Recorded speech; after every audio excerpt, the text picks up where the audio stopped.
like 5 minutes and see if we can get this done by then, okay? And Sheriff Morton asked a question about LD 375. That's going to be, just so the public knows, that will be dealt with after these three bills are have their public hearing. Okay, so let's come back at 10:20 and hopefully we'll get the issue resolved. Thank you. We are good to go. Thank Let's, you. okay, well, I told some people to come back at 10:20, so I don't want to, so let's just take 5 minutes and then we'll steam ahead. Oh, okay. Phew. Thank you. Yes.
Okay, so it's 10:20.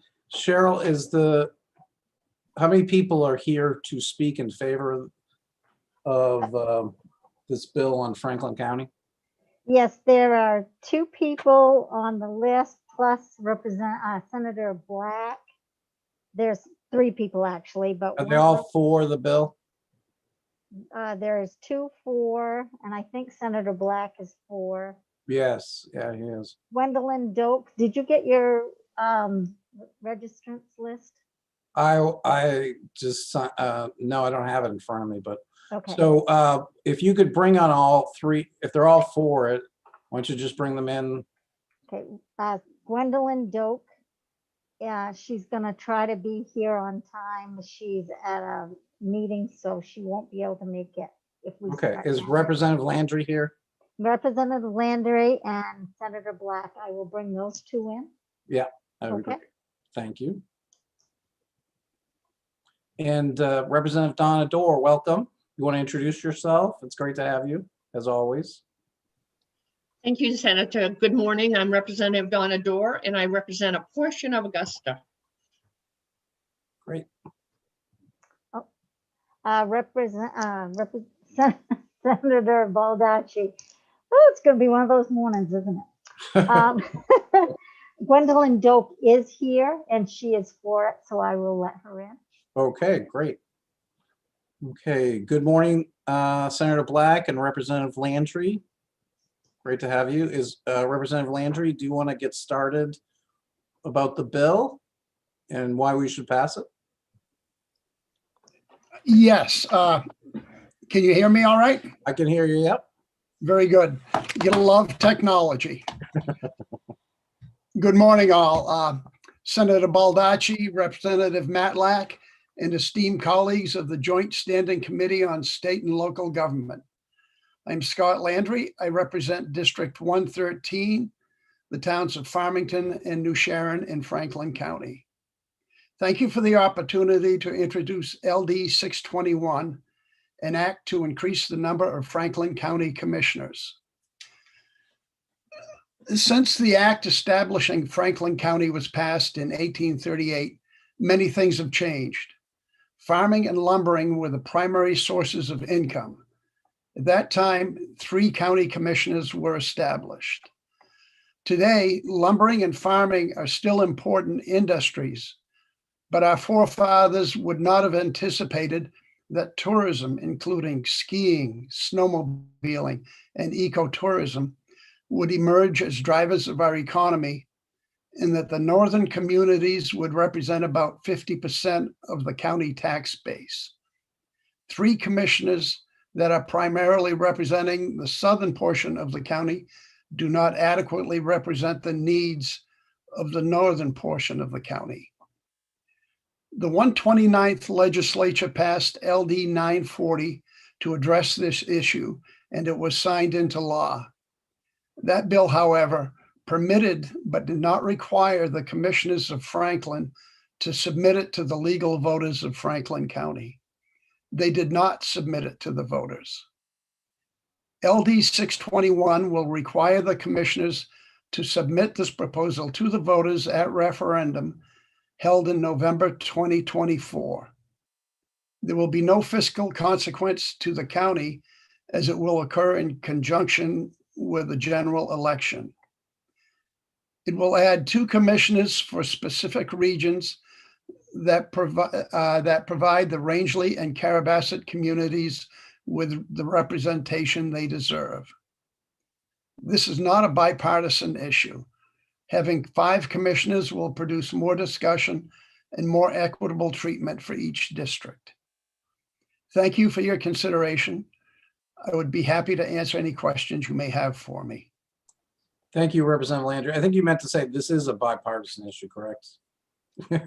Oh, yeah, it is. Okay, I just want to, I thought so. Okay, so Sorry Representative. about that. No, that's no problem. Don't worry, it's Monday for Yeah. all of us. So Representative Matlack, you had your hand up? Yes, I did. Representative Landry, welcome. Did I hear Thank you correctly that the referendum would not be held until 2024? Yes, after the redistricting because of the Okay. census. Okay, thank you. Representative Tool? Thank you, Mr. Chairman. So the redistricting commission is, as you know, from our discussion the other night at the Civic Center, meets this year and will be basing the districts on 3 commissioners. Do you think it would make sense to have the redistricting commission base their decision on 5 commissioners and do that now as opposed to having a referendum? Well, we want to include it with the general election to make sure we get adequate representation from all the people. Yes, it should be done on 5 districts, but the key point is to make sure that the districts are aligned so that each of the centers have representation. For instance, we don't want 2 representatives to come from any one community. Right. But I think Representative Tool is correct that we're going to have the redistricting for 2022. Do you object to us changing the date to 2022 and the general election in 2022 versus the general election in 2024? I have no problem with that as long as we can get it done and get it done equitably. So each Right. of these districts, and in my thoughts, this is a pretty conservative district. We may well have 4 Republican, 5 Republican on it. That is fine. Each community just needs to be Right. represented. Right. No, I think the overall point is right. Representative Greenwood? Thank you, Mr. Chair. This is a question for Representative Landry. You indicated that the intent was to put this to the voters in 2024 as a option? No option. Well, an option for the voters. To decide yeah. if they want to go from 3 to 5? Exactly. Okay, then why would we draw lines for 5 if the voters would then decide that they didn't want it, if they decided they didn't want it? So I think my suggestion would be, if it's your intent to move it forward for a referendum, that it would not be drawn and redistricted to 5. It would be drawn and redistricted to 3. And then if it passes in 2024, then you would come back and those lines would be redrawn based on population. If that's what it makes sense to me. Okay. So, I mean, I'd still think that it might make sense to have the voters to have the option to get it voted on in 2022 instead of waiting until 2024. I mean, if we're going to do this. But, Yes. Yeah. But Representative Greenwood is correct. Thank you for clarifying that. Representative Tool? Yes, thank you, Mr. Chairman. And Representative Greenwood has a better Monday morning brain than I guess most of us do, because that was Definitely. kind of where I was at too, that if for this to happen, you don't want to change the districts and then have a referendum. And I know the redistricting commission is going to be meeting sooner rather than later. So I would like to see that this whole process take place within that, instead of us having to try to come up with a map or somebody else trying to come up with a map. And I'm wondering if Representative Landry, if you're open to that, when a good time would be to have the referendum. Would it be 2022 or would it be this year even? I would rather see it in 2022. We don't want to rush it. We want it to be done right and make sure everybody is aware of what's going on. And bringing it to 2022 is much better than 2024. So with that, for the work session, could we have Lynn examine what the timeline is for the redistricting commission to redistrict county commissioner districts? Because we want to keep them in sequence too. Yes. And yeah. Okay, Senator Claxton? Thank you, Mr. Chair. I also ask of Lynn if it's proscription for the redistricting committee to lay out both a 3-district and a 5-district map, in case, as long as it's meeting, as long as it knows the demographics? Do we have the flexibility in the existing law to meet once and do it that way? Thank you. Great questions. Senator Black, you have the floor, sir. Thank you. Can you hear me? Yes. Good morning. Good morning. Good morning, Senator Baldacci, Representative Matlack, and the members of the Committee on State and Local Government. I am Senator Russell Black, and I represent Senate District 17, which is all of Franklin County and 4 towns in Kennebec. My district runs from the Belgrade Sydney town line just north of the Civic Center to Colburn Goa.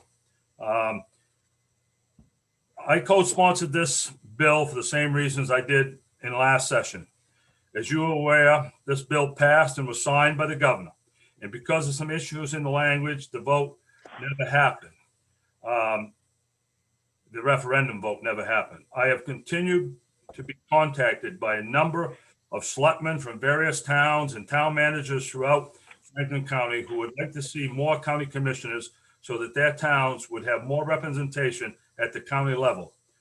The new structure would especially provide more representation for the towns in northern part of the county. And as Representative Landry has mentioned, most of the time our county commissioners come from the very southern part of Franklin County, and the northern part of Franklin County is not represented at all, or very little. And the valuation of northern Franklin County, 2 of the 3 top valuation towns are now from northern Franklin County, representing more than 50% of the valuation. That would be Carrabassett Valley and Rangeley. The towns of Farmington, Eustis, Carrabassett, and Rangeley have submitted letters of support for this, and we are expecting more. I would encourage you to vote this ought to pass and allow the residents of Franklin County to have a vote to see if they want to increase their county commissioners from 3 to 5. Thank you, and I'd be happy to answer any questions you may have or try to. Thank you. Thank you, Senator Black. Any questions for Senator Black? Okay, seeing none, I think that Gwendolyn Doak is our next speaker. Ms. Doak, are you there? Yes, thank you. Good morning. Good morning, Honorable Senator Baldacci, Representative Matlick, and members of the State and Local Government Committee. Thank you for letting me speak today. I did submit my written testimony, but I preferred to read it here today so that you may ask questions of me. My name is Gwendolyn Doak. I'm a resident of Wilton in Franklin County, and I'm writing in support of Representative Landry's bill to increase the number of Franklin County commissioners. Currently, Franklin County has only 3 county commissioners, and because of this, I feel, as many others do, that residents of the county are not well represented, particularly those in more rural areas of the north. And only 2 votes are required to pass or prevent action on all matters coming before their board. Matters affecting approximately 30,000 residents across the county. Having such a small threshold for quorum and constituting a majority decision has unfortunately resulted in questionable actions on the part of some commissioners to disregard county budget committee oversight of the annual budget and to undermine the public process of allocating funds for county-wide services.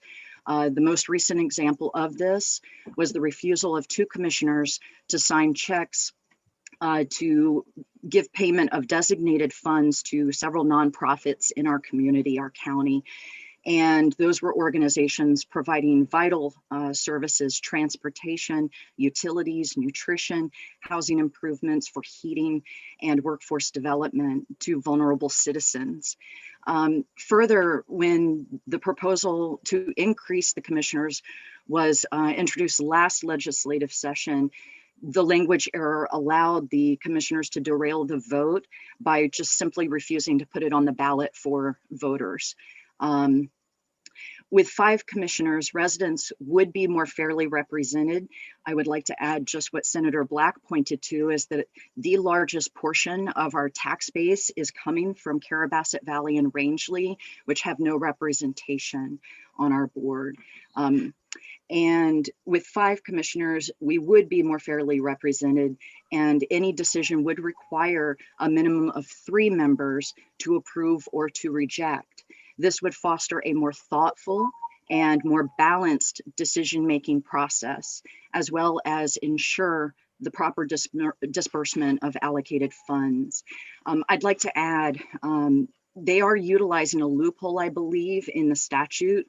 There's a clear establishment of advisory oversight by our county budget committee, made up of select people from across the area, requiring a unanimous vote of the commissioners to overrule their recommendations on the budget. But right now, regrettably, they can simply refuse to, one of the 2 in opposition can refuse to sign the checks, and those designated funds are not dispersed and are returned to the general fund. So I think that this is clearly the right thing to do, to allow Franklin County residents to vote on this. And we would prefer, at least those that I've talked with, that it be during the 2022 general election, before the elections for 2 of those seats is scheduled to occur in 2024. I want to thank you all very much, and I'm willing to take any questions that you may have from my perspective. Thank you very much. Any questions for Ms. Doak? Okay. Seeing none, any other questions or comments by members of the committee on this particular item? And anybody that wants to suggest, Representative Toole? Representative Toole, you got your hand up? Can you all hear me? The technology is pretty bad today. Sorry, but yes, we can hear you. Hello? Hello, can you hear us? They can hear you.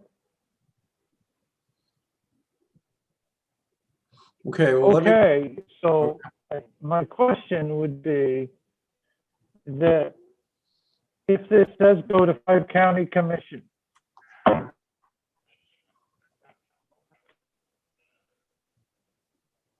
hello? My question would be, if Franklin County goes to 5 county commissioners, that would, so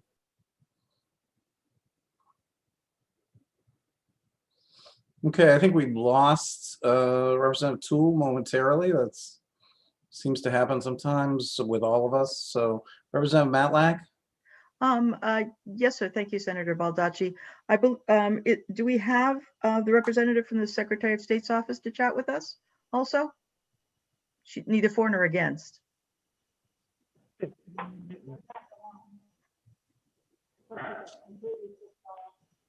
there's no need of this.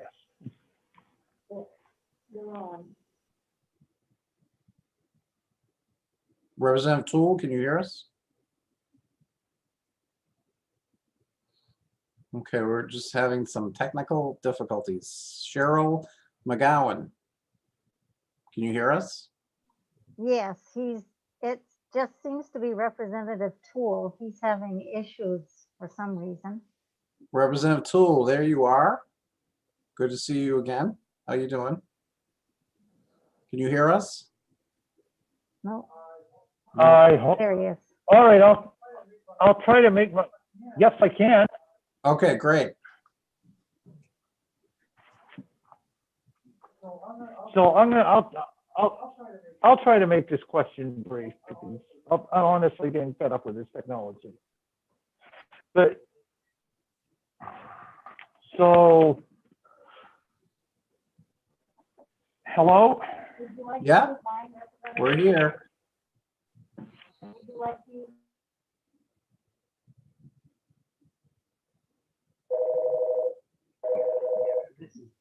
Yeah. That's all right. Here, just put that in your ear and you can talk right through there. Am I on? Yes. Okay, I'm sorry. And my technology is having issues today. So I guess the question I had for whomever is speaking at this point, I'm not sure if it's Senator Black or anyone else. My understanding would be that if this goes into effect, it's voted in 2022, 2 commissioners would be elected in 2024. Would the other 3 then be elected in 2026?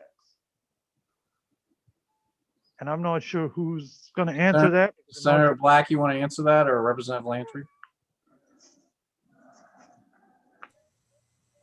I'm here. I think we worked that out last time with the help of the Secretary of State. I think we did a staggered term.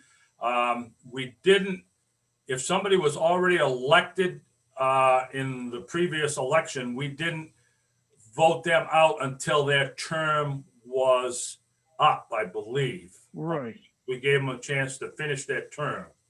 And we tried to do it on a staggered rotation. That was all worked out in the last bill that we had when it went to vote. So I think the groundwork is already there, Okay.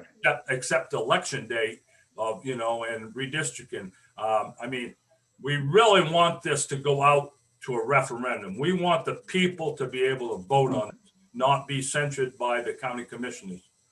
Okay, and I asked my question because, yeah, when you're creating 2 new districts, you would have to stagger them somehow. So if the Secretary of States could weigh in on that at some point, if they have, I apologize, I've been kicked off 3 times already, so.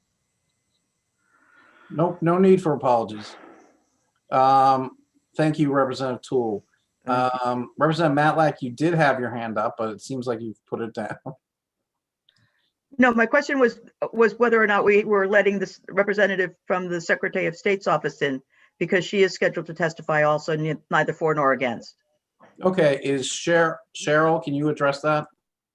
I'm going to try jumping back on. Okay, yeah, Thank you. you're welcome. You're welcome.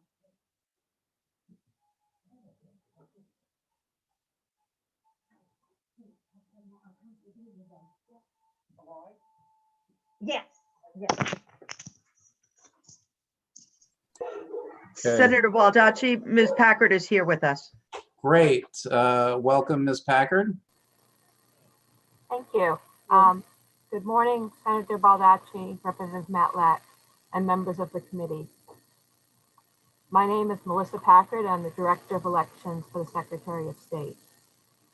The Secretary of State is neither for nor against this legislation, which would increase the number of county commissioners to 5, but would like to offer some suggestions regarding how the law could be effectively implemented.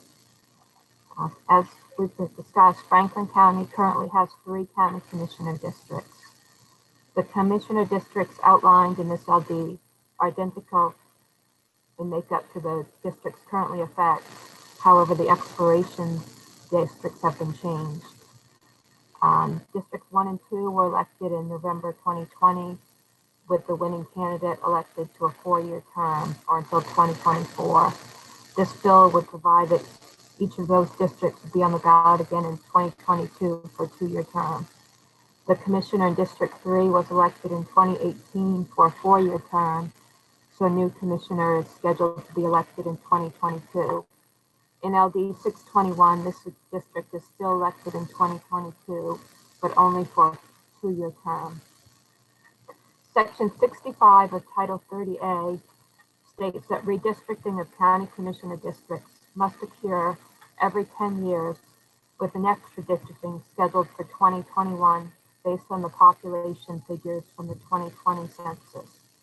Generally, census data is provided to the legislature's redistrict committee early in the year that redistricting will occur, so that the legislature can approve the redistricting plan prior to adjourning. This year, the census data is delayed due to issues related to the pandemic. However, the new districts that will be established must be based on the new census data, not data that is over 10 years old. Although redistricting committee may be open to considering the districts outlined in this bill, the the decision on reapportionment will be made by the redistricting committee and ultimately the legislature or the courts. The redistricting law requires that redistricting plan must establish districts with nearly as practicable equal populations. Section 3 of this bill requires that the question of whether to increase the number of commissioner districts must be submitted to the voters of Franklin County an election in November of 2022. The date of this election is problematic because Maine's redistricting law requires commissioners to be elected into the new districts in 2022. Because the will of the voters, whether to remain with 3 districts or increase to 5, will not be known until after redistricting is completed. The redistricting committee will not know how the county should be divided.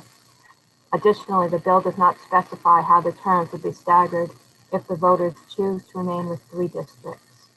Because the number of districts will not be known before redistricting was completed, it would be necessary to request redistricting with both 3 and 5 districts. It may also be confusing to voters to be voting on a ballot question that determines the number of districts at the same election where all 3 commissioners' districts are being elected. To eliminate voter confusion, the committee may want to consider amending the bill to project the referendum election in November of 2021. If the ballot question were voted on in 2021, it would also be possible to implement the new districts in 2022 rather than waiting until 2024. Of Maine's 16 counties, 1 county elects 7 commissioners, 3 counties elect 5, and the remaining 12 elect 3 commissioners. Of the 4 counties with more than 3 commissioners, 3 made the change through an adoption of a county charter, while 1 county, York, made this change by statute. I'd be happy to answer any questions either now or at the work session. Thank you, Ms. Packer. That's extremely helpful information, and obviously we appreciate your information being available at the work session. Representative Toole? Thank you, Mr. Chairman, and thank you, Ms. Packer. That was very informative. So your recommendation would be that the referendum happen this November so that next year folks could, the changes could take effect. The redistricting committee could have the redistricting done and folks could be running for election going forward. Would you be open to working with the sponsors to sort of flesh out how this could all play out in an organized and thoughtful way? Yeah, we would certainly be open to that. Basically, if the ballot question was on the ballot in November of 2021, it's probable that we'd be able to put that on the same ballot as the state questions, because this November will only be a referendum election, and we'll have 2 sides of the ballot to work with, and we can add a question that will only be obviously on the ballot for Franklin County, so that that way it could be done at no charge, no cost to the county. If it was done at a general election, because we do have, in a general election, we have candidates, so it's, it's a more complex election and we have less ballot real estate to work with. So it would probably be possible that, the Franklin County would have to print a separate ballot for this referendum question if it was done in a general election year, either 2022 or 2024. And I ask this because I have a similar issue in my own area where we're trying to get our own district attorney for many of the same reasons that folks pushing this bill are pushing it. And while that looks like that's going forward, we had to work through some of the same issues. So I think probably a referendum, I think if you could work with the sponsors to iron this out and before the work session, I think that would be helpful. Certainly, we'd be happy to. Great. Okay, any other questions or comments? Senator Black or Representative Landry, did you want to say anything further? Yes, Senator Baldacci, would be glad to work with Ms. Packard on that. And Great. thank you all for the great input. Been very helpful, and we look forward to moving forward. Well, thank you very much. And thank you, Senator Black. Please have a nice day, and we'll move on to the next issue. Thank you. Thank you. Let's see. Are we going back to LD 564, Representative Matlack? Okay, is Representative, where's Cheryl? Cheryl, my little chipmunk with the shamrock. Hello, hello, hello. Which LD are we on? We are on LD 564, and Okay. I would recognize Representative Walter Reisman. Good morning, Mr. Representative Reisman. You want to introduce yourself?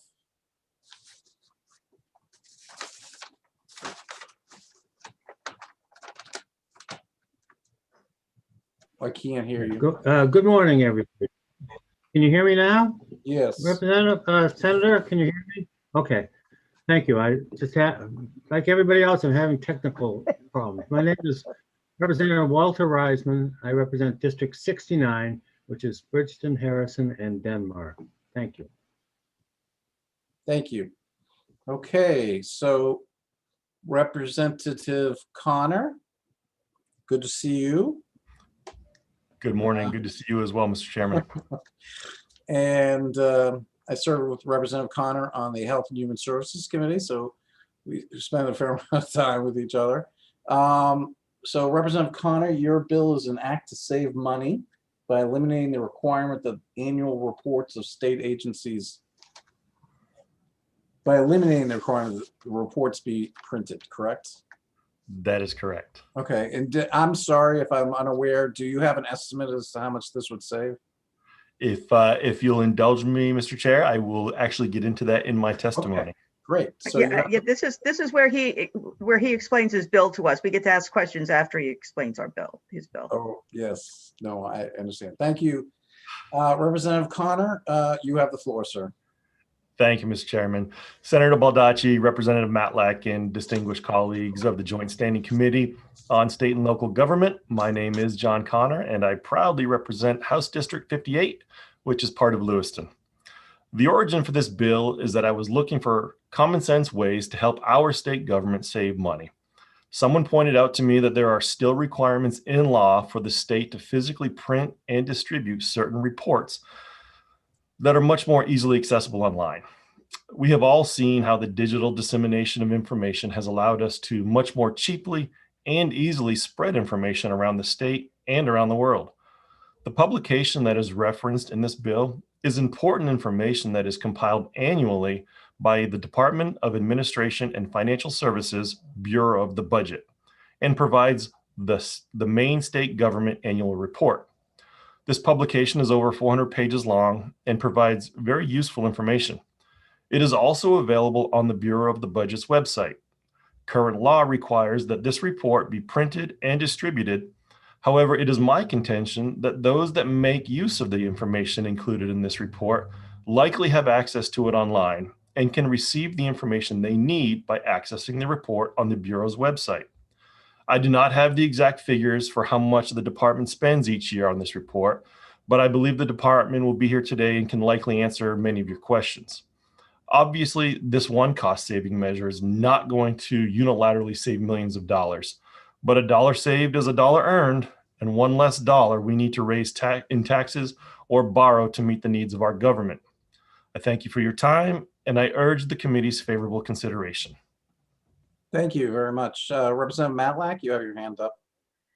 Thank you, Senator Baldacci. Welcome, Representative Connor. Do you have a couple of questions? Do you have a broad understanding of how much of the printed material we could stop printing?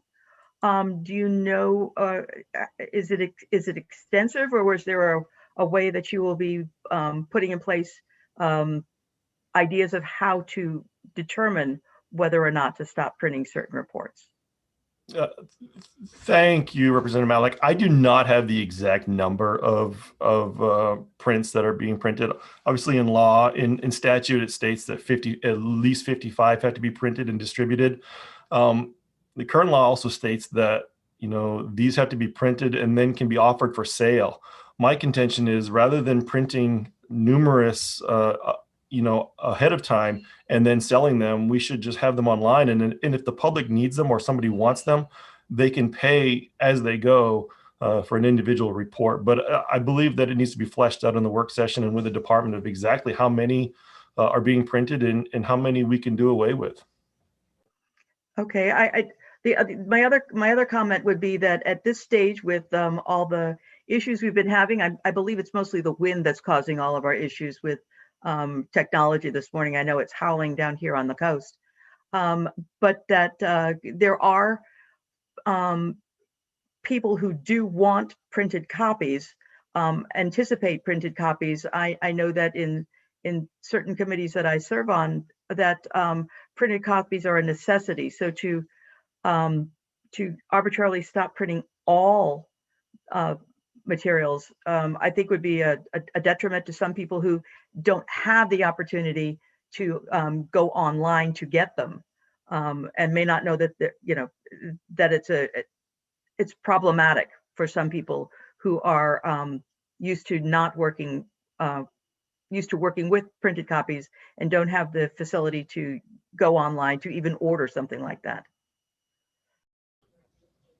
Yes, I completely understand, Representative. And like I said, this bill specifically speaks to the 400+ page document for the annual report. We're not stating that all reports by all departments and all committees should be online. We're just starting out with this massive annual report that is printed, and it's already distributed to other departments and to the law library. We're just trying to do away with the mass printing that is being held and then offered for sale to the public if somebody should want one and request one. Okay, Representative Lynn Copeland and then Representative Sean Paulus. Thank you, Mr. Chair. And thank you for coming and talking to us about this, Representative Connor. I sincerely appreciate the desire to reduce spending. So one of the questions I have is about, it talks about giving it to the state librarian for exchange and library use. That's pretty vague. So I'm just wondering if it will make its way, at least one printed copy will make its way to local libraries. Because if it's going to be in the state librarian, it doesn't really talk about what they're going to do with that. So I think that the local people should be able to go in and get the information, and I'd like that that included. Thank you, Representative Copeland. I wholeheartedly agree. If that's something that we need to do and get at least one copy into a local library, that's more of the department in the law library. But in statute, if we need to flesh that out in the work session, definitely something we can do. Thank you.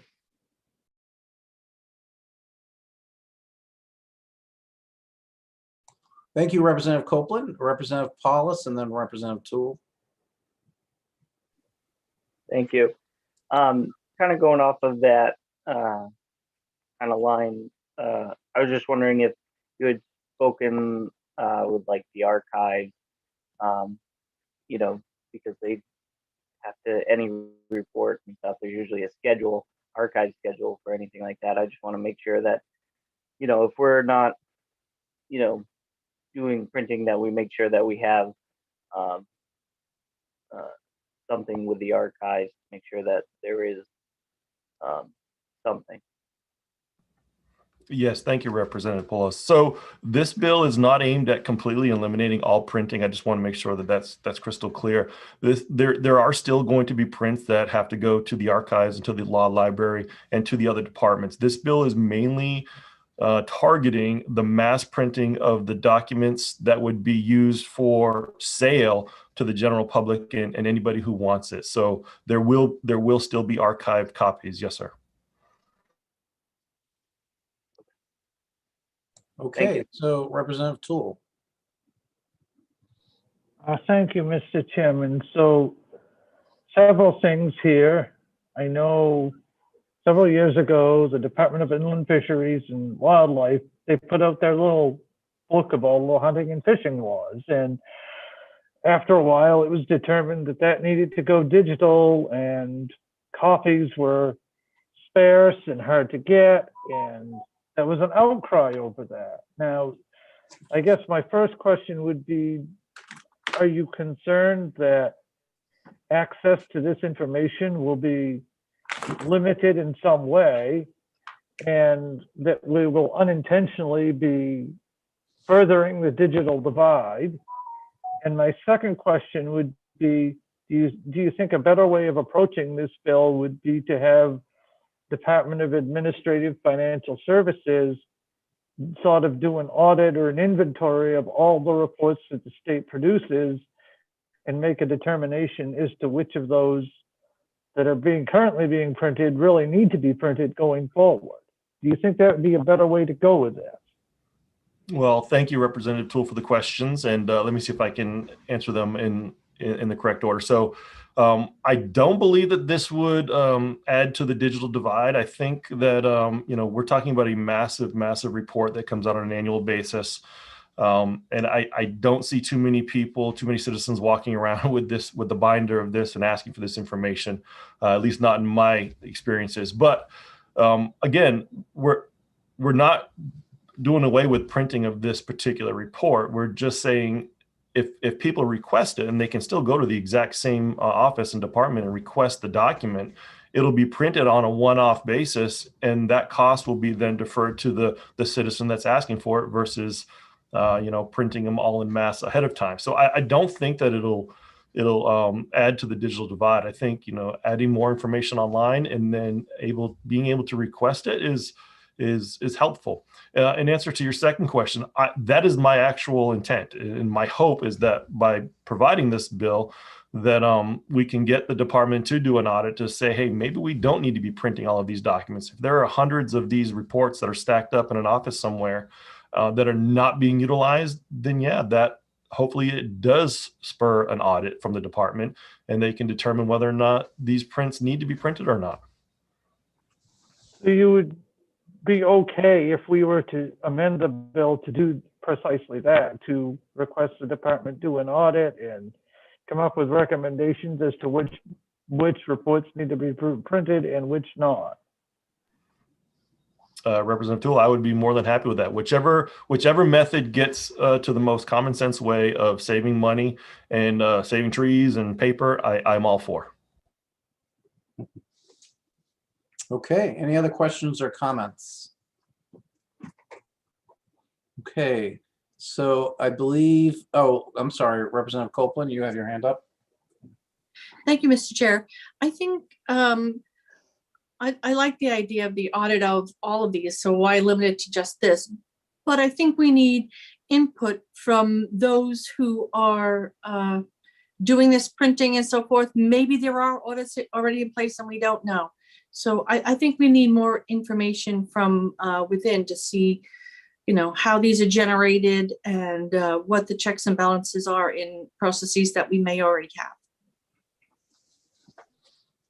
Okay. Thank you, Representative Connor. I believe, where's Cheryl? Who else is here, Cheryl, for? Representative Amanda Collmore mentioned Okay. she's here for this bill. Okay, Representative. Good Amanda. morning. I apologize with the internet issues. I cannot turn my video on or it'll boot me out. I mean, my video on or it will boot me out. No problem. We understand. Good morning, Senator Baldacci, Representative Matlack, and the distinguished members of the Committee on State and Local Government. My name is Amanda Collmore. I am the representative from District 106, Pittsfield, Detroit, and Clinton. I'm here to speak in support of LD 564. This act will has the potential, of course, to save money for very tight budgets in our state right now, especially. But it will also ensure that paper is not wasted in the printing of the reports before they are requested by the public.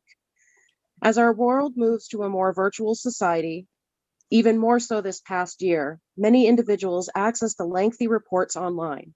Individuals who wish to have printed materials may still request them as needed instead of them being printed in large masses in advance. We all understand, as we're experiencing today with this very windy day, that internet access is not readily and easily available for all individuals in our state, especially those in our most rural areas, and allowing copies to be sent to local libraries and town offices for communities without a library will help gap this divide. I thank you very much for your time today, and I'm happy to answer any questions that you may have. Thank you, Representative. Any questions for Representative Collmore? Okay. Seeing none. Cheryl, I believe there's another representative that wishes to speak. Yeah. Yes, he said he was here just to observe, but Oh, okay. he's also here for Representative Toole's bill. Oh, okay. Great. Anyone else? Do we have anyone else that wishes to speak at this public hearing, Cheryl? No. Okay. Any other questions or comments about this bill from members of the committee? Lynn? And then Representative Dorr. Thank you, Mr. Chair. I'm just trying to look ahead to the work session. Does the committee wish for someone from the Department of Administrative and Financial Services to be here to discuss the inventory audit that you've been talking about? Yeah, I'd like some, I think we need facts and figures as to, so we know, you know, what the numbers are and cents, and if we're going to save money, or how we're, or you know, how we're going to save money, and how many should be printed still, and how many can be done electronically, that type of thing. So whoever's got the information on the numbers, I would Senator appreciate. Baldacci? Yes, Representative Dorr. That was my question. I wanted to know where we were currently sending them, or, you know, where they were all housed, and we'd have that information. So you've taken care of that for me, so I thank you. Well, great minds think alike, Representative Dorr. Good Okay. point. Representative Copeland? Thank you, Mr. Chair. I just wanted to, you did say facts and figures, so I'm assuming that we'll get dollars on what we spend on printing and what the savings could be. That would be important to know. Thank you. Yeah. Representative Toole? Yes, and with that, I know something was mentioned about reports being available for sale, and I guess I would like to know how many have we sold over the years up to this point, and how much revenue is coming in from it, and in other words, whether we're going to lose revenue, whether it's going to be a plus or minus type of deal. Right. No, exactly. I think we need to know the numbers of how, you know, as Representative Dorr said. Representative Copeland? Thank you, Mr. Chair. And to piggyback onto that,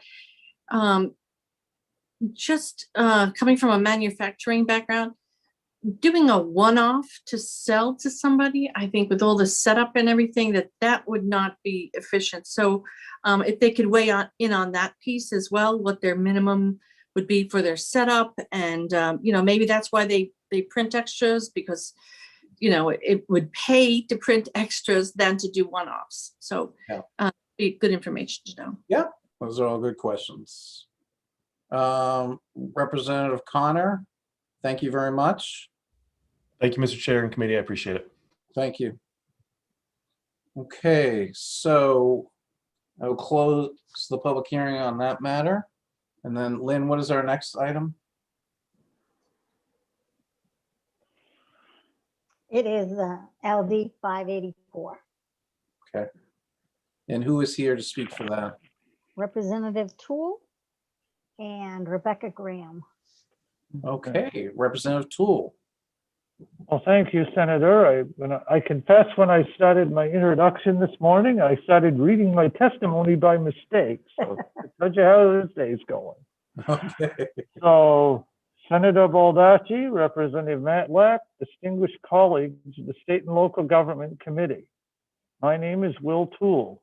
I represent the small towns of Cutler, East Machias, Lubec, Machias, Machiasport, Roque Bluff, Whiting, and Prescott Township, as well as Maine's smallest city, quote unquote, of Eastport, here in the 130th legislature. I am here today to present a bill originally sponsored by former Senate President Mike Thibodeau in the 127th Maine legislature, a bill that will help municipalities reduce property taxes and concentrate on serving their constituents instead of trying to interpret and make sense of complying with sheafs of well-intended red tape. The bill I'm speaking of is LD 584, a resolve to establish the commission to study the reduction of unfunded and outdated municipal mandates. At that time, I was a freshman representative. I distinctly remember sitting in this committee room one day, standing up for local control, when I got a note. That note was from Senate President Thibodeau. He wanted me to come to his office. Well, being a freshman at the time, I figured I was in for it and had done or said something that was so bad the president of the Senate wanted to bawl me out. So I went quite timidly, only to find out that the very same Senate president heard what I had to say about local control and wanted to see if I wanted to sign on to his bill. Suffice it to say, President Thibodeau had it right when he stated in his testimony all those years ago that all too often we hear from our constituents about the struggles our cities and towns face because of unfunded mandates. Many of these mandates may be needed to protect our citizens, but others are costly and unnecessary. Beyond that, no two communities are the same, and not every municipality has the staff or resources to be able to evenly interpret, implement, and enforce a maze of seemingly conflicting requirements. I would submit this is one of the reasons why we are seeing fewer and fewer people volunteer for local offices or be involved with their town government. I don't believe the answer is more rules, regulations, and people to help navigate things, but to take on an honest look at what we have from an objective, bipartisan point of view and see what we can eliminate, just as we did with boards and commissions a couple of weeks ago here at the state level. So I have reintroduced President Thibodeau's commission. My bill is slightly different in that it includes equal appointment powers from the majority and minority parties in the legislature, with the hope that the commission would meet over the summer and report back to us with a list of items that could be eliminated legislatively next year. For those who may be concerned that legislation would still have to go through the process, affected parties would still have a public hearing and chance to weigh in, just as they did with our boards and commissions bill earlier this year. And the administration would also have time to weigh in from their perspective as well. We need to take steps to ease the burden on our municipalities. They play a critical role in fleshing out and implementing the ideas and policies we advance here. It's time we invite them to the table in a bigger way and give them a chance to let us know what is and isn't working. Some may argue that it is difficult to pass a mandate through the legislature. It is and should be, but sometimes we pass laws with the assumption that towns and cities will do what they have to without thinking about what it will cost. One other question I would like to raise before I close is just how much of a bureaucratic impact the pandemic has had on our towns and cities. Have mandates, rules, regulations been scrapped during the pandemic that may not be missed? Were they to be permanently eliminated? Or on the other hand, have things been added that we want to clearly state need to sunset? I don't expect anyone here to answer that or any of the above, though if those in the audience have any thoughts on that matter, I would encourage you to come forward during the testimony and state so. I want to thank you all for hearing this legislation. If we can return government to the grassroots, help small communities by only intervening when it is absolutely necessary, and eliminate mandates that are outdated or unnecessary, we have left this building better than we found it. If we have to have a commission to sort this out, I think we ought to be able to come to a bipartisan conclusion here that it can make life better for the 490 or so towns and cities that put policy into action. And the moral to the story I started off with, if you were a freshman and you open your mouth, you might just find yourself in a presiding officer's office being asked to sign on to a bill. So be deliberate about what you say and when you say it. Thank you, Mr. Chair. Thank you, Representative Toole. Representative Ann Matlack? You have your hand up? Yes, I do. Thank you very much, Senator.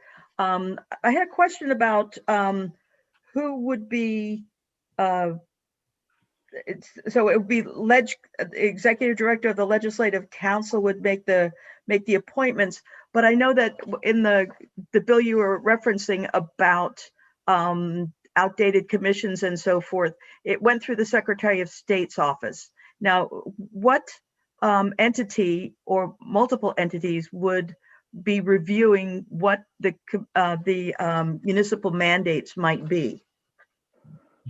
I don't have a preference on that. When I was talking about the appointments, I originally back in the 127th, it was the Senate President, who at the time was a Republican, and the Speaker of the House, who at the time was a Democrat, would be making the appointments.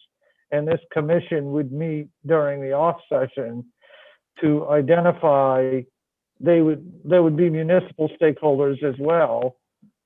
This bill actually, I worked it so that there would be both majority and minority leaders, both in each chamber, both would have the opportunity to appoint folks to the commission. So I don't have a problem with it being either the Secretary of State or Ledge Council, really, but I think the commission is, I think whichever works best for the commission.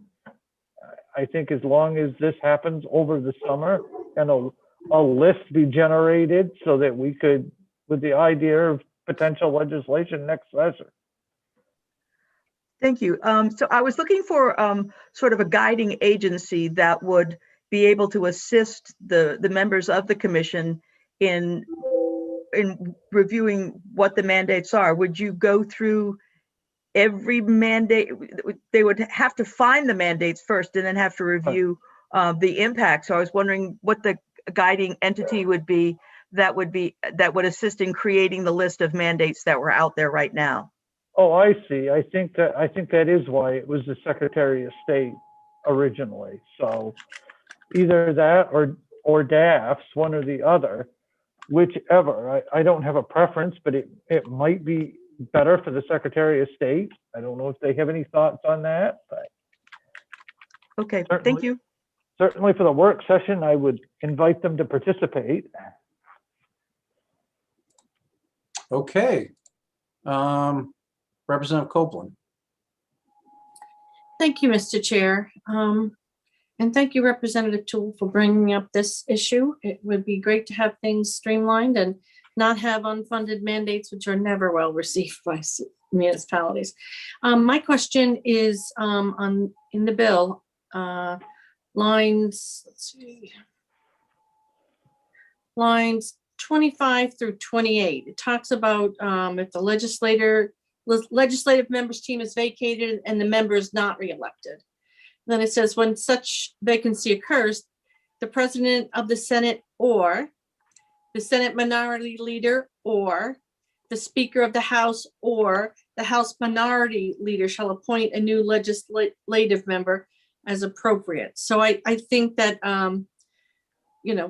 with all those different entities, who's going to make the decision? I think that just needs to be hammered out. So my thoughts on that would be that say I was appointed to the commission by my minority leader, and for whatever reason I was unable to serve, the intention would be that my minority leader would be the one picking my replacement.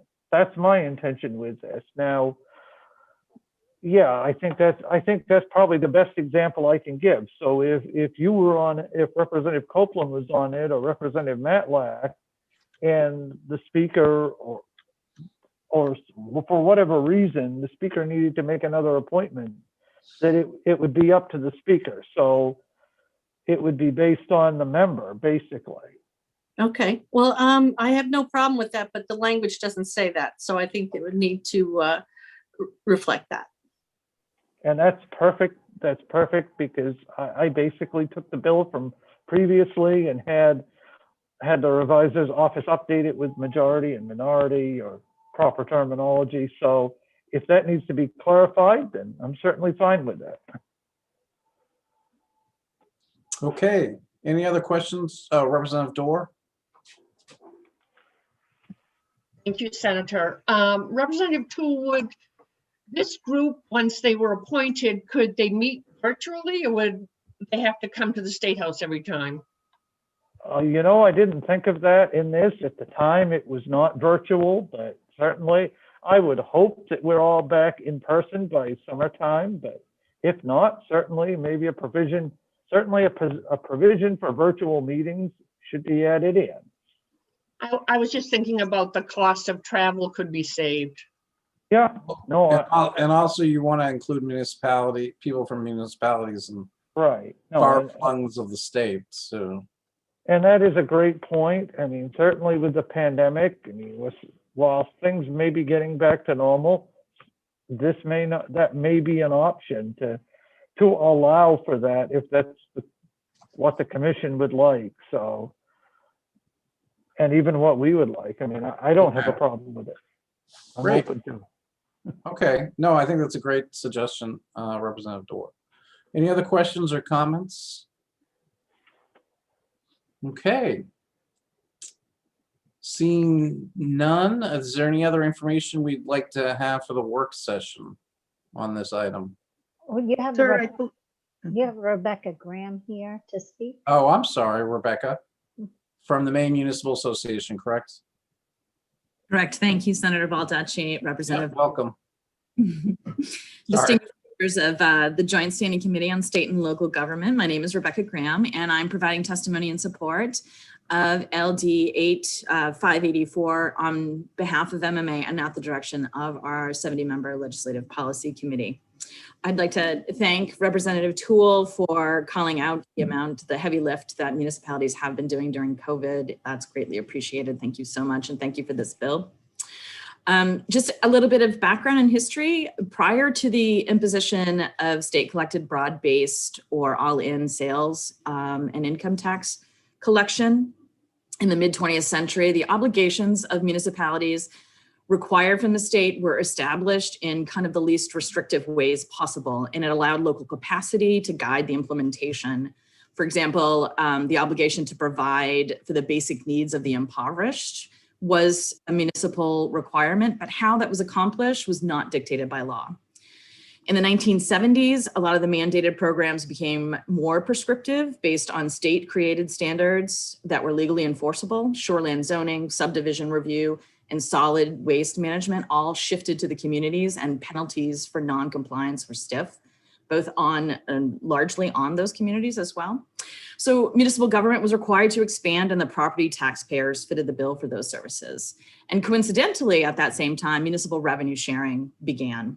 And that was a recognition from the state that while those were not exclusively locally created programs, they benefited all residents and protected statewide resources, residents and also visitors. So in the 1980s, the state municipal partnership was really at its zenith, and comprehensive planning, solid waste management, and the construction of salt sheds and sand sheds that protected the environment all involved significant state financial participation and state agency collaboration.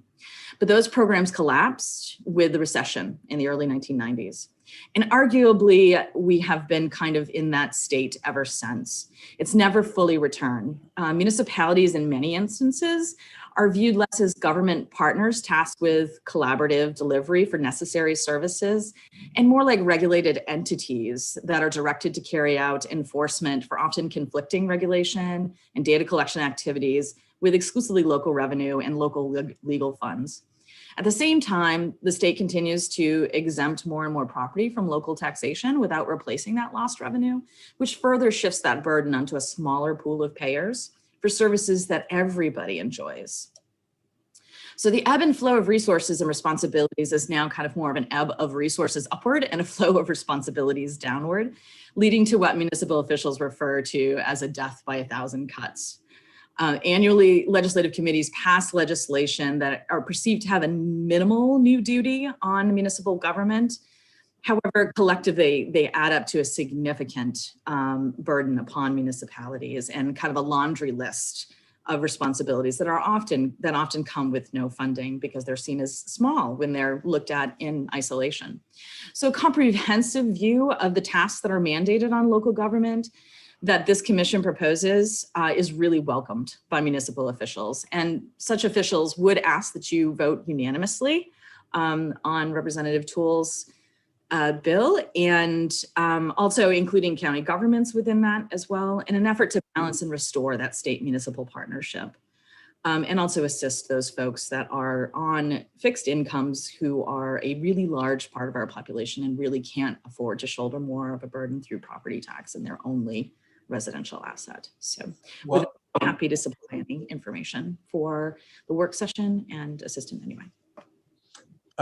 Ms. Graham, thank you. I think you said a lot of the things that many of us who have served on town or city councils said repeatedly for whatever times we've served on those councils. One of the things I think, in terms of the title, or I do think we should add the work, reduce unfunded mandates and property tax burdens or something. We definitely need to connect the unfunded mandate issue with the property tax burden. I think that's essentially the crux of the whole thing, obviously, for communities, is that we have to do these things and nobody is supporting our effort. Nobody's supporting us in doing those things, So the state wants X, Y, and Z, and then, so I think your comments about how, traditionally the state looks on municipalities is something that I would concur with. So any other questions or comments? Okay. So Ms. Graham, you'll join us at the work session? Absolutely. Okay. Any other questions or comments by members of the committee? Okay. Anyone else here to speak on this item, Cheryl? No, not that I know of. Okay. I think I'm okay in closing the public hearing. Okay. So what I would propose, maybe just a 5-minute break, and then we come back and start the work session. That's okay. We'll come back at 11:35, so everybody can get up and stretch. Thank you.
Okay.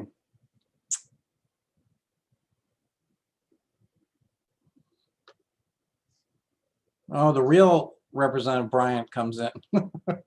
Wasn't sure if that was the real Representative Bryant before. That's a very, very good cutout or background page.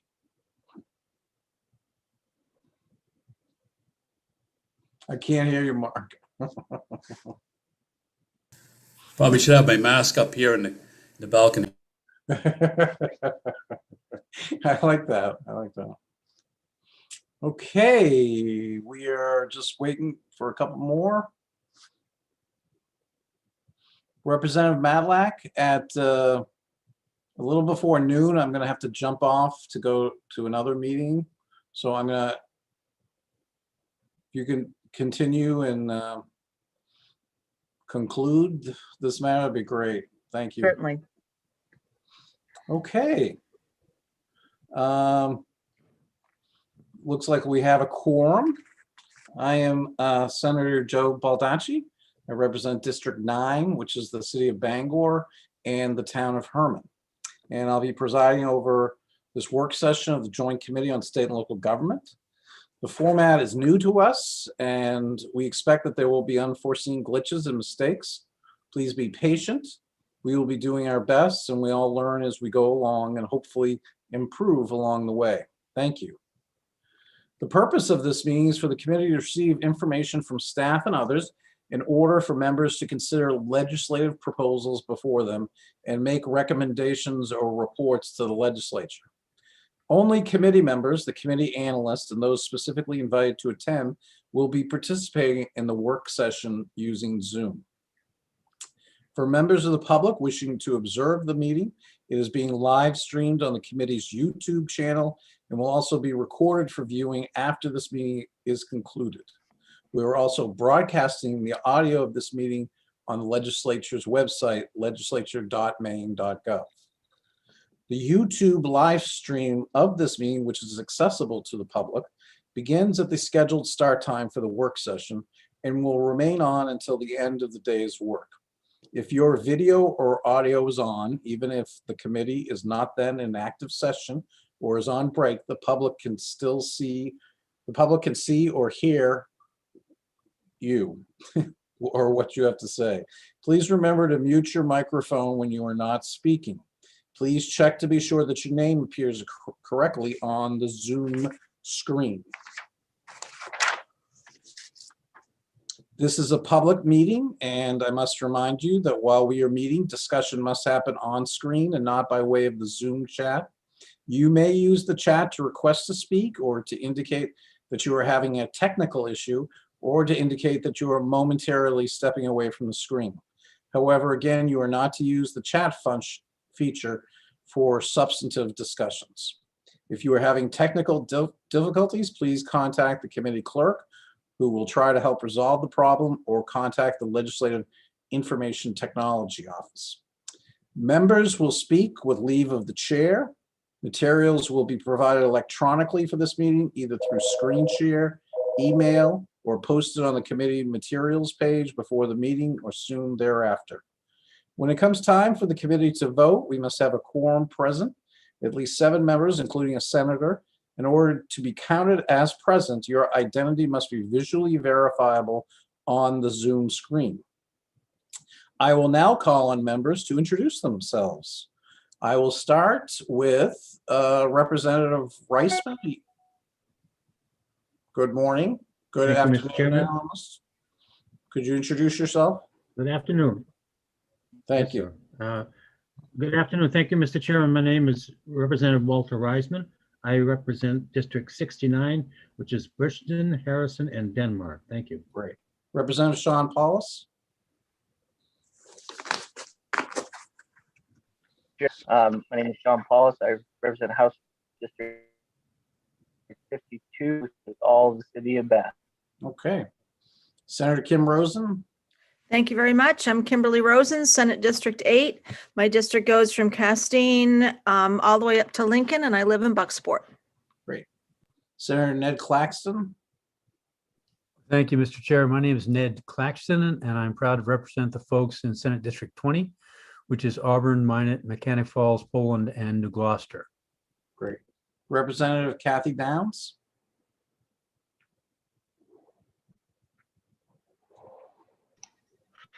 Thank you, Mr. Chair. My name is Kathy Downs. I represent District 130, which is Bucksport and Orrington.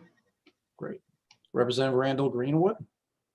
Thank you, Mr. Chair. My name is Randall Greenwood, House District 82, which includes the towns of Litchfield, Monmouth, and my hometown of Wales in both Androscoggin and Kennebec counties. Great. Representative Donna Dorr. Thank you, Senator Baldacci. I'm Representative Donna Dorr, and I represent a portion of Augusta. Great. Representative Lynn Copeland. Thank you, Mr. Chair. My name is Lynn Copeland, and I am honored to represent the folks in District 14, which is downtown and coastal Saco. Thank you. Representative Francis Head. I'm Francis Head from Bethel, and I represent District 117, and thank you for allowing me to be here. Thank you. Representative Mark Bryant. You're on mute, Mark.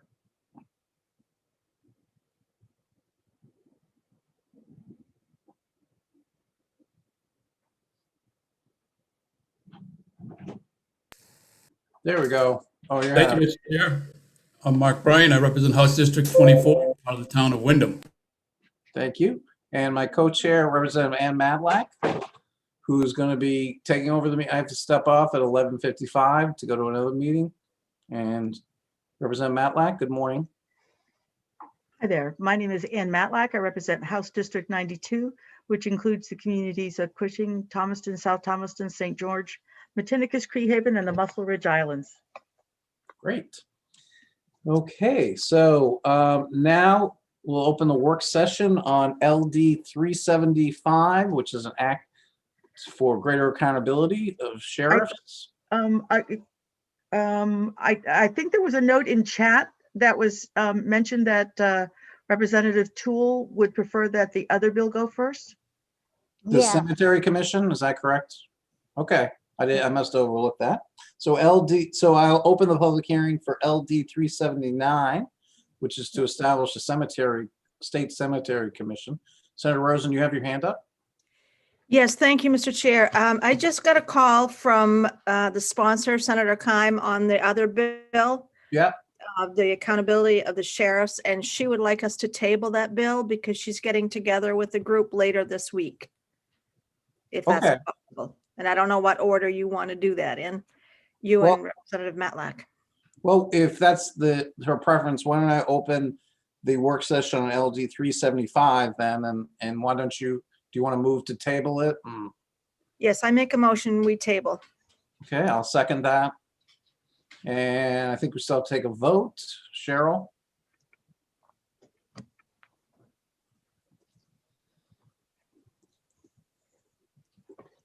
Thank you, yes. LD 375, an act to create greater accountability in the office of county sheriff is voted to be tabled. Representative Randall Greenwood. Yes. Representative Randall Greenwood, yes. Representative Sean Paulus. Yes. Representative Sean Paulus, yes. Representative Francis Head.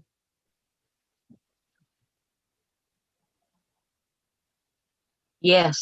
Representative Francis Head, yes. Representative Will Tu, absent. Representative Mark Bryant. Yes.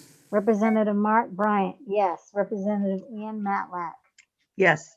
Representative Ann Matlack, yes. Senator Joseph Baldacci. Yes. Senator Joseph Baldacci, yes. Senator Kimberly Rosen. Yes. Senator Kimberly Rosen, yes. Senator Ned Claxton. Yes, You need to be on screen, sir? I'm working on it. Okay, There we go. thank you. Yes. Senator Ned Claxton, yes. Representative Donna Dorr. Yes. Representative Donna Dorr, yes. Representative Walter Reisman. Yes. Representative Walter Reisman, yes. Representative Kathy Downs. Yes. Representative Kathy Downs, yes. Representative Lynn Copeland. Yes. Representative Lynn Copeland, yes. It is unanimous for table on 375. Okay, and now I'll open the the work session on LD 379, which is Senator Merriman's bill, correct? Is he here? He is not here. Okay. Thank you, Mr. Chair. I just want to confirm that the people who were in the waiting room for 375 do not need to wait. On behalf of the committee, I invited quite a few, and I just want to confirm for them. So we are having a second work session on LD 379, an act to establish the Maine State Cemetery Commission. At the last work session, the committee asked me to go back and draft an amendment, which I have and I will share in a moment. But I will let you know the committee also asked me to reach out to David Richmond, who is here. Mr. Richmond is the director of the Bureau of Veterans Affairs. I'm not sure if it's the Bureau of Veterans. Mr. Richmond is here. I also see Scott Young, who is the Deputy Commissioner for Veterans and Emergency Management. Helen Shaw is here. She testified at the work session. And also the committee asked that the archivist Kate McBrien attend. So I'm going to screen share if it's all right with the committee. Would you like me to screen share the amendment and walk through what you asked me to do? Absolutely. So you should see an amendment on your page. The first change was to add the word preservation so that it was clear what this was, that this committee, Cemetery Commission, was focused on preservation. So that will appear throughout. The second change was to increase the number of members from 8 to 11.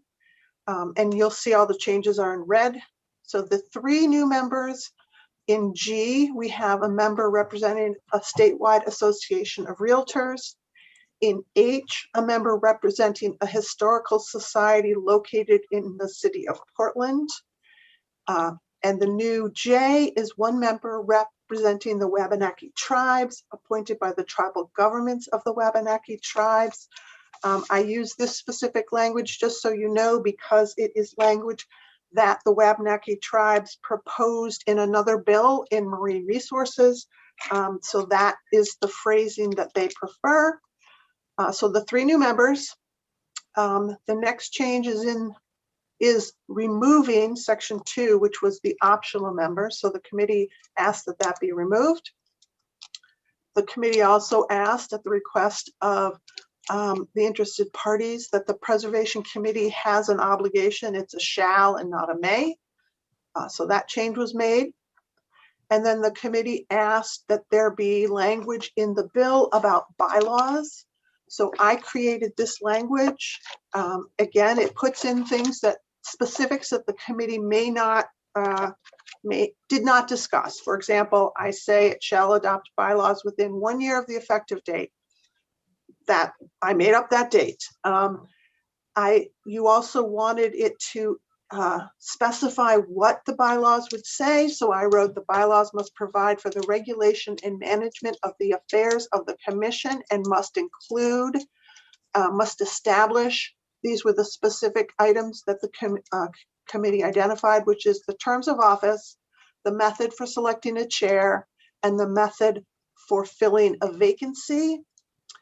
I added the last sentence. It's common in bylaw provisions that they may be amended at any time by an affirmative vote of a majority of members. The only other thing that I would mention that was not discussed by the committee was language, probably unallocated language about the initial meeting. So the committee may want to think about, do you want to have some instructions? That's what unallocated language often is. Instructions on when the initial meeting takes place, who sets up the initial meeting. So anyways, that's the amendment. Does anyone want me to answer questions, leave it up? Any questions? Where's my cursor? Representative Copeland? Thank you, Mr. Chair. Just a quick one. I don't see that I have a copy of these amendments. And on our page, it just has the hearings, not the work session. So, and I checked my email, I don't see it there. Could we have a copy of this with the proposed edits? I will email a copy as we speak. Terrific. Thank you so much. And while I'm doing that, and you're all going to be watching me do that because I'm doing it right now, I do want to mention, in addition to, well, maybe I'm not doing that right now. Maybe I'll stop and try and talk. I can't multitask that much. In addition to making the changes, the committee also asked me to reach out to the director of the Bureau of Veterans Affairs, which I did, and I had a conversation with him, and he is available, as I said, to speak to the committee about their involvement with this commission. Okay. Representative Matlack, you have your hand up, and I'm going to turn things over to you at this point anyway, so go right ahead. Thank you very much. Yes, I actually had a question, Lynn, about in as much as the members are being appointed by the governor, is that something we should be asking whether that's appropriate or not? Is this just something that's done and she anticipates that upon occasion she will be asked to appoint commissions? And thank you for that question, Madam Chair. I also invited a member from the governor's office, and I'm going to check the panelists to see if I can figure out. I'm going to stop sharing, but I believe that a representative from the governor's office is here to answer that question. And I believe it would be Tim Feely, who is a panelist. Mr. Feely, are you a panelist? Yes. I see him now, yes.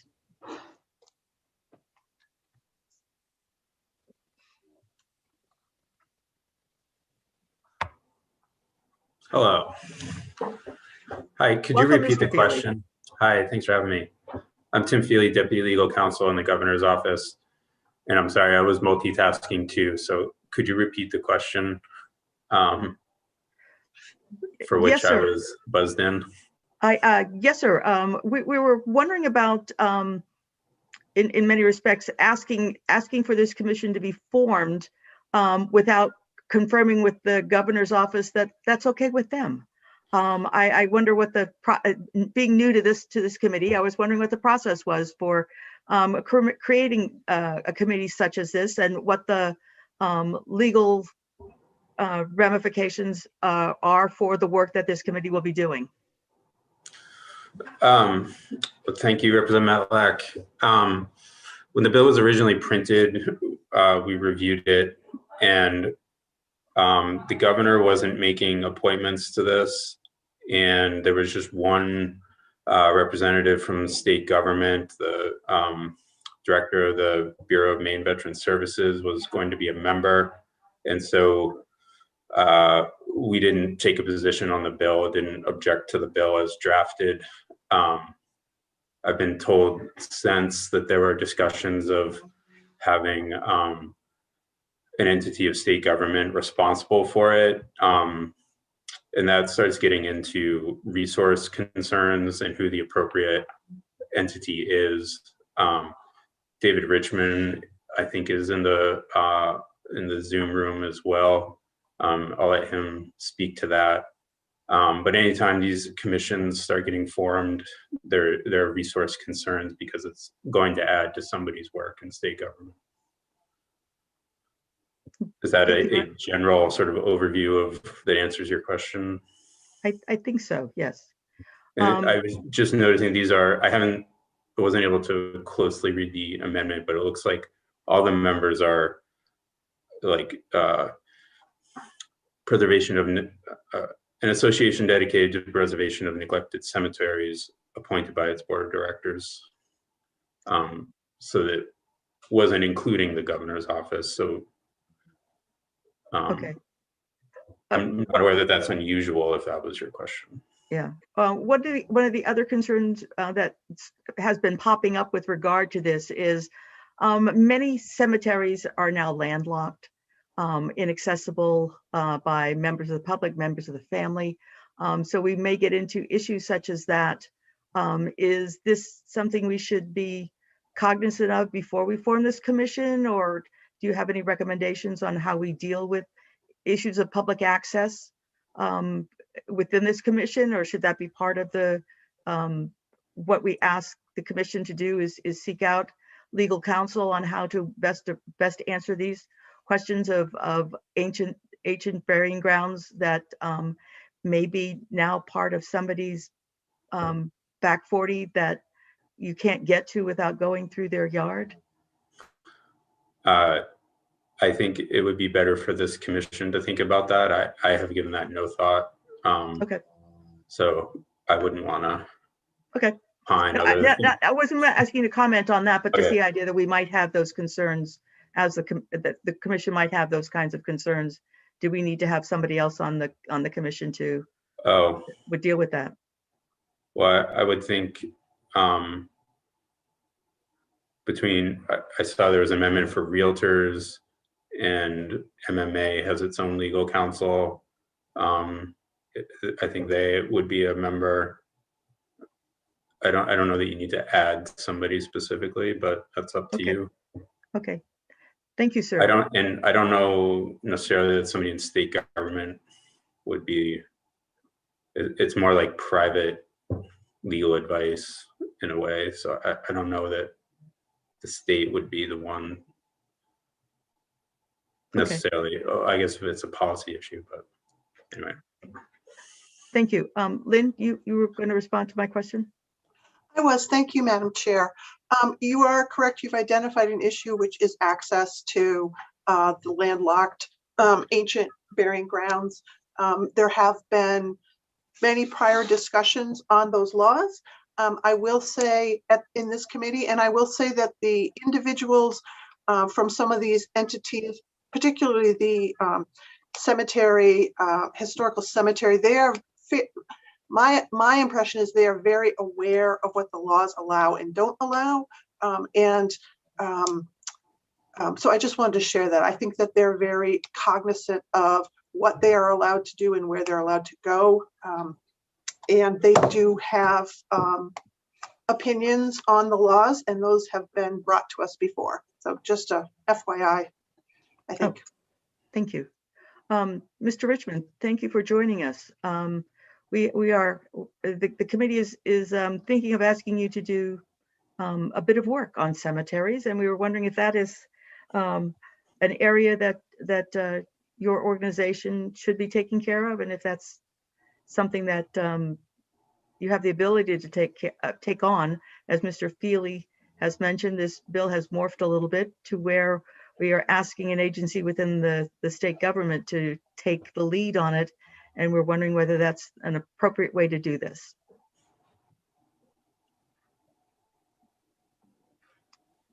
I can't hear you, sir. Thank you for, or good morning still. Oh, there you go. Thank you for having me this morning. To answer your question, let me tell you that I'm Dave Richmond. I'm the director of the Maine Bureau of Veteran Services. Our bureau, we have two main missions. One is to represent veterans before the VA by helping them file claims. And the other is our veteran cemetery system, which is made up of 4 state veteran cemeteries, one in Springville, 2 in Augusta, and 1 up in Caribou. And we administer the state veteran cemeteries with using the federal eligibility guidelines for maintenance and burial. But really, we don't have the to provide oversight of municipal or private cemeteries, or even advice in anything other than maybe the veteran graves that may be in those cemeteries, would be outside of our statutory mandate. And I can tell you that I know that our deputy commissioners here too our department doesn't have any other agencies that would seem like a good fit for leading the commission.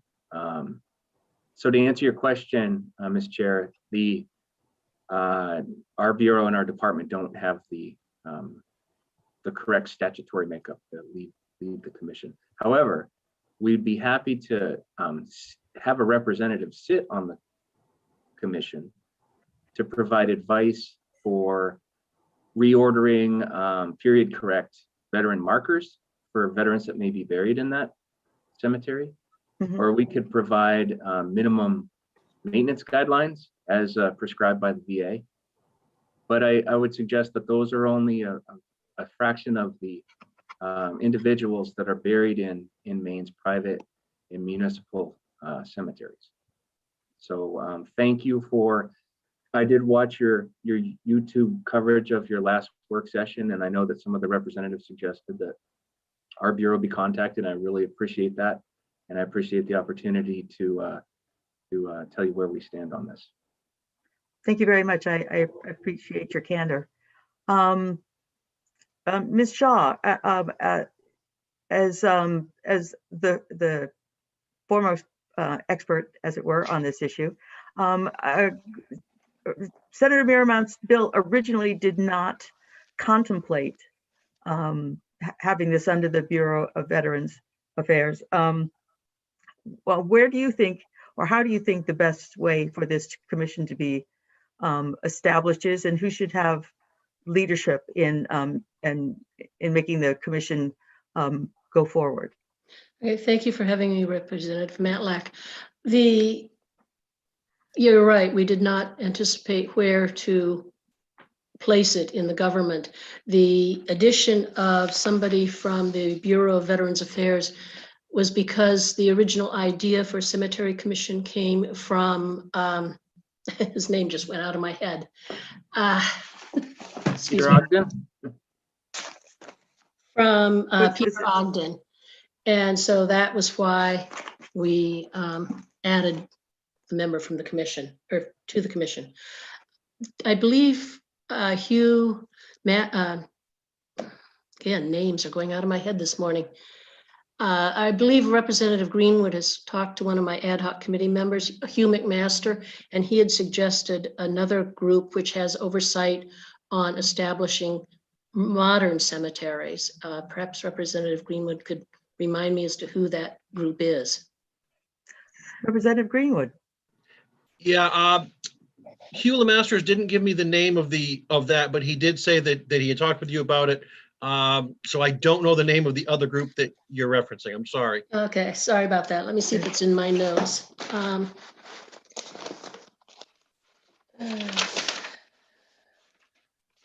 I don't have that, no. There is a group, environmental, something about the Department of Resources and Environment or something. They oversee the establishment of modern cemeteries. And Hugh had suggested that as a place to put the commission. I said, perhaps Lynn might be able to find what that is. Okay. Are there other comments on how this commission should be structured, so that we have a leadership or some organization that might take a hand in guiding the work that's going to be done here? I only say that I'm sorry, I've got sun coming in over my shoulder and it's blinding my screen, which may or may not be a bad thing. But I was wondering if anybody has any thoughts on how we can move this forward, or whether we should give it back to the folks who are intimately involved with this idea of this commission, and allow them to work further on this bill and come back to us with some recommended changes. If I may, Representative Matlack, another member of my ad hoc committee did suggest the Secretary of State as the overseeing entity. I don't know if that would work. Perhaps we can chat with our archivist, Ms. McBrien. Thank you for joining us this morning, Ms. McBrien. Do you have any thoughts about this? And I'll see if I can find a place that doesn't have a bright light on my face. Thanks. I think right now sunshine feels fabulous on such a cold day, so I would enjoy it while you can. Thanks. For the Cemetery Commission, I don't know if the Secretary of State's office is the best home for this. I mean, the archive certainly deals with some records. We get a lot of genealogy requests, but I wonder if the Maine Historic Preservation Commission should play a role in this in some way. And I apologize because I have not spoken to them at all. I have no idea of their interest or ability to take on something like this. But because your amendments are looking towards more of a preservation role, I wonder if that would be an appropriate fit. Thank you. Ms. Shaw? Yes. My ad hoc committee was adamant not to put it under the Maine Historic Commission. Their focus is on architectural items. They do, the committee was adamant not to put it under them because of focus. All right. Let me see if I can turn this just a little bit. There we go. Okay, now we're out of the sunshine. Okay. Representative Matlock? Yes, ma'am. I'm happy to speak with the Secretary of State about this. This isn't something that was on our radar as something to take on, so I wouldn't want to speak out of turn or promise anything that I couldn't promise. But I'm happy to have that conversation with the Secretary of State and with all of you. Thank you. Representative Greenwood. Thank you, Madam Chair. This is the question from Ms. Shaw. I'm actually looking in my messages from Hugh Lemasters. And does the name Scott Brown mean anything to you, Helen? No. Okay. All right. I guess my question is, this is a very important commission. And I think if we need more time to lay things out, we can do that. But I don't really want to get to a point where we're, going to get a not to pass because we don't know what we want to do. I guess my hope is that we can continue working on this. And if this needs to be tabled until later in the session or even a carryover bill, I just don't want to lose this, Madam Chair. I agree with you, Representative Greenwood. I think this could be a very important commission, but I think it needs more work. So I wouldn't mind allowing the sponsor and the people who have worked so hard to put this together a little bit more time to maybe find a way to come up with an idea of where the leadership for a commission like this should come from, because I wouldn't want it to just sort of disperse once we said, okay, now you have membership, go about your duties. I would like to have some sort of leadership in place so that they really will have a good footing going forward. Representative Reisman? Thank you, Madam Chair. Looks like we're heading towards the tabling motions. I want to just ask a couple of questions before we get Certainly. there. And Lynn mentioned putting some language in the bill about starting up the process of starting the actual commission. Can we ask her to continue that effort? And the second is in the amendment, it mentions a representative of the Historical Society located in Portland. I don't remember that one. How did we get Portland as the key city for membership? Oh, thank you, Representative Reisman. So actually that was mentioned. There was some discussion about which historical society, since there's so many. And there was a specific comment that it should be a historical society located in the city of Portland. That's why I wrote that, but I don't think it was a major focus of the committee's discussion at the time. My recollection was that it wasn't necessarily specifically Portland, his history, but the location of the Maine Historical Society. Are they located in Portland? Yes. So it was the location of the specific statewide organization, I believe, is what they were after. And now that you've clarified that, if that's what the committee was looking for, that's an easy language change I can make. Okay. Are there other questions? any clarifications before somebody makes a motion to table? Representative Greenwood. Thank you, Madam Chair. Not seeing any further questions. I would like to keep this moving forward. I'd be willing to work with Helen Shaw and the other interested parties in the off session, so to speak, until we can come up with some better language. But in that interim, I'll make a motion to table. Thank you, Mr. Greenwood. Representative Bryant. Up, you second that motion, sir? No, you're on. Yes. There you go. Yes, second motion, please. Thank you, Representative Bryant. We have a motion to table from Representative Greenwood, seconded by Representative Martin. We do have a senator with us. The other two having had to go someplace else. So Cheryl, could you call the roll and we will vote on this issue? Yes, I will. Thank you. LD 379, an act to establish the Maine State Cemetery Commission has been tabled. Representative Randall Greenwood. Yes. Representative Randall Greenwood, yes. Representative Sean Paulus. Yes. Representative Sean Paulus, yes. Representative Francis Head. Representative Francis Head.